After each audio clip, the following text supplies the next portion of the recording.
podemos ver todos los premios ganados. Vemos a Chirs en standard freshwater rods are developed around a RIO goal. It's wonderful to be able to have access to the lines.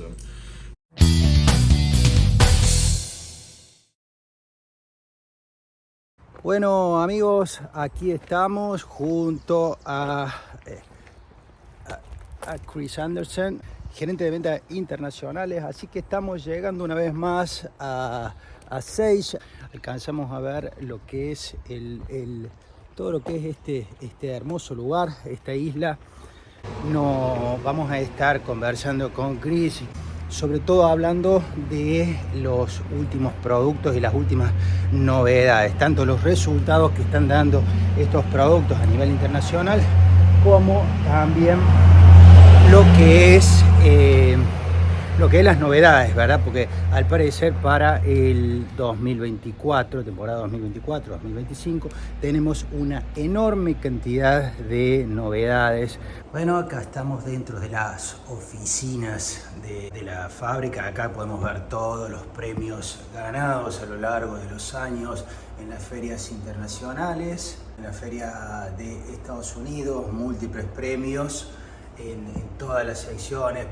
Aquí podemos ver también distintos premios, todos muy importantes, y después arriba también premios ganados en Europa. También tenemos un exhibidor de Redington con los productos.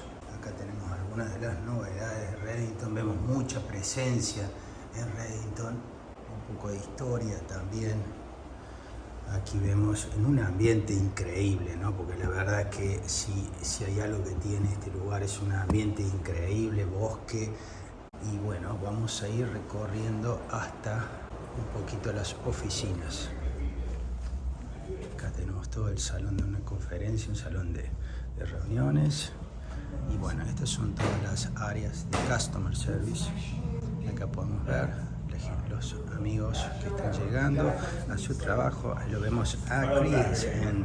Aquí vemos, tenemos justamente un área. What's the name of this area? How you call it? R&D, Research and development. R&D. But because it's well organized, it looks like a shop. That's what I mean. It's well organized until you look at Peter's desk. Yeah. Well, Peter's desk is something else. Well, you can see that is the engineer. He's organized. Bueno, aquí vemos la parte en donde están los ingenieros que diseñan los materiales. Chris, one thing that is very important and always I mention is how is the relationship between a rod and the line, because since FarBank owns the two companies, the RIO and Redington and Sage, of course. Yeah, I think we develop a lot of our rods, our standard freshwater rods, are developed around a RIO gold. Yeah. You know, it's a fairly standard weighted line. Exactly. It's within the standards for a given line weight, and so we develop around the RIO gold because it's within that standard. It's not a heavy line, or it's not an overlined line, and so we develop around that. And you know, it's a wonderful relationship we've always had that relationship with RIO, and it's wonderful to be able to have access to the lines. I mean, there are standards, right? You know, rods and lines are developed around that AFTMA standard. But again, it's nice to have access to the lines in RIO, and we know what that line is. We know how it's weighted. We know the tapers, and it makes it very convenient and easy to be able to develop rods around that line. And likewise with a saltwater rod, like the Sage Salt R8. Yes. You know, they were developed around the RIO bonefish line. At least the 6 weight through the 6-weight through Yes. the 9-weight were developed around the Rio bonefish line, Well, which they're is, supposed to be used. I you mean, know, and that Rio bonefish line is a very similar taper to a Rio Gold. Yes, you're Very right. similar in length, very similar in weight distribution, and so again, very consistent in how we're developing rods with standard weighted lines. In Argentina, we have basically 2 or 3 different requirements from the fishermen. You know, one is the regular fisherman, which is, you know, basically in the middle of Patagonia. Then we have the windy area, which is farther south, Rio Grande, Rio Gallego, and then we have the Dorado fishing. So we have presentation, then we have windy and tough situation, and then we have Dorado, which is really tough situation. You know, Big flies. Big flies, big streamers, long cast most of the time. So we try to focus in those actions and concentrate in those actions what is better for that. Mm-hmm.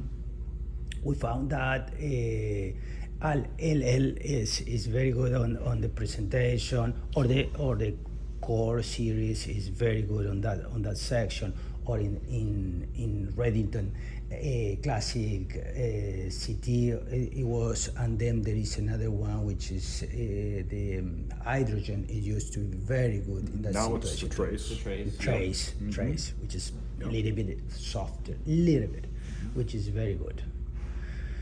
And here is about the same.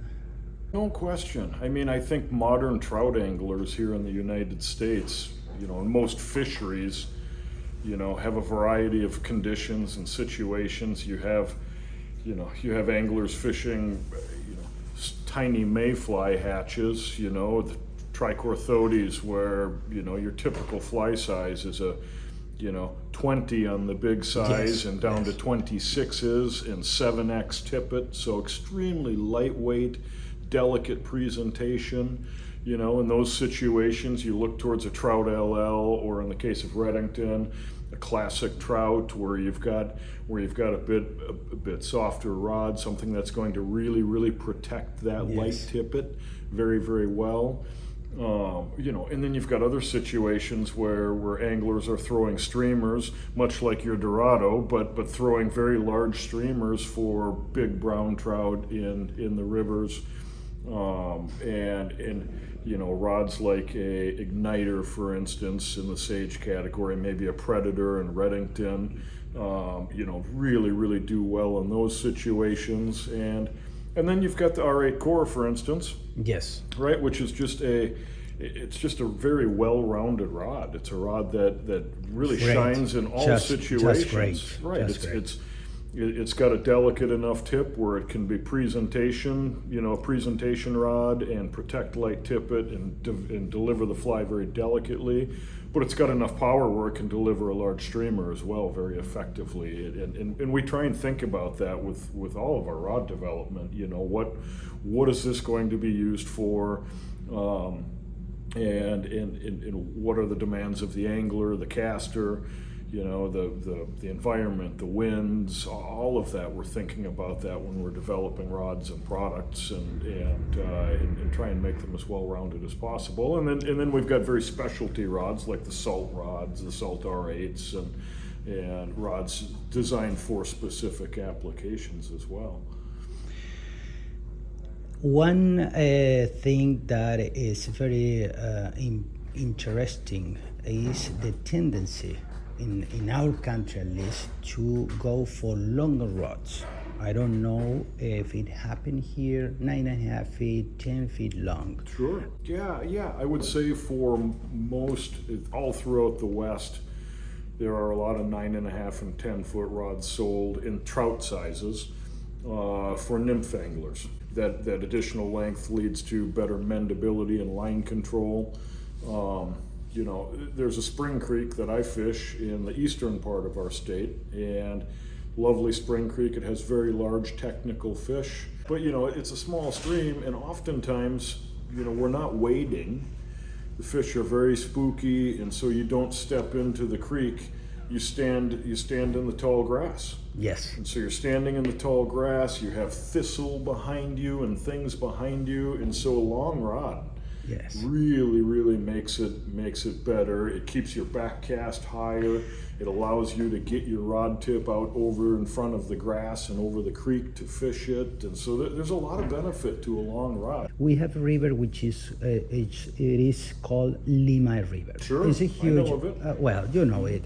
It's a huge river that has great fishing. It has great brown trouts, and the tendency there is to use fast action, 9.5 to 10 feet long, because they have advantage not only from the bank but also from the boat.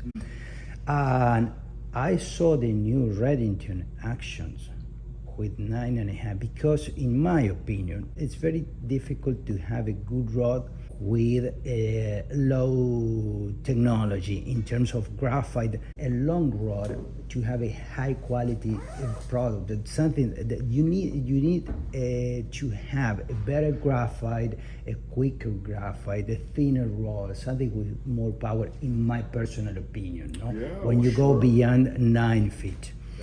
It makes a difference. You think back to old technology, and I mean old.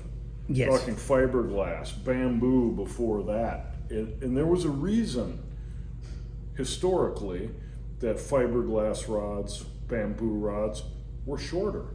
Exactly. Because it was a very heavy material, and the longer they got, the heavier they felt.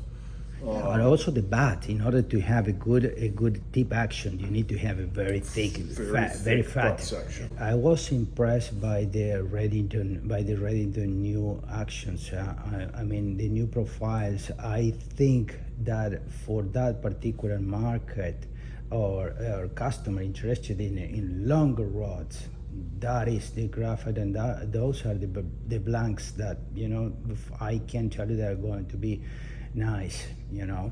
Well, we're gonna try now. Well, thank you, and let's go to the pool.